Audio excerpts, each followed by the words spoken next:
This is Tom Dillon, the Lifetime Liberal, and today is Friday, June 19th, 2020. The title of this rant is Trump's Juneteenth Counteroffensive.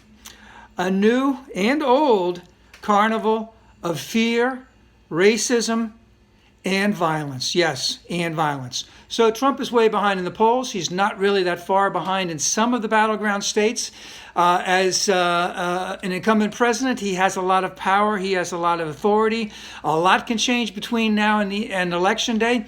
But right now, he has to come up with his new counteroffensive because he is behind in the polls. And again, there is a long way to go. Now, just in reference to these two Supreme Court decisions that happened this week, look for him to use DACA and the LGBTQ decision as a rallying cry for him to be reelected. And he is going to make it a rallying cry of grievance against them and against him, and that's what they love.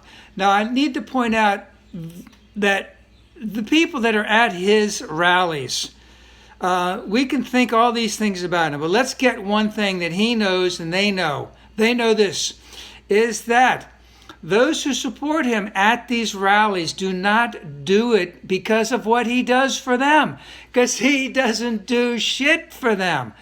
What they love about him is what he does against their perceived enemies, the libertards, right? And this is what he is channeling. He is channeling their grievance, and they love it. Now, in terms of fear and racism, right now it's showing that he's behind with the over 65 vote, which he won very handily in 2016. So we'll have a lot of fear on that aspect coming from him.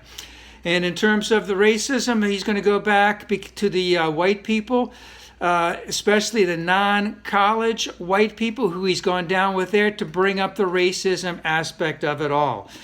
Now, let's just remember, he needs to gather that 4 or 5% of what is perceived as that hidden white and elder vote in the battleground states, Michigan, Wisconsin, Pennsylvania. Then you can throw in a couple others, Florida, South Carolina, North Carolina, and a couple others. But if he can get that hidden 4 or 5%, then in those battleground states, he could win just like he did last time, with just a sliver of those people going from, and that's what he's going for.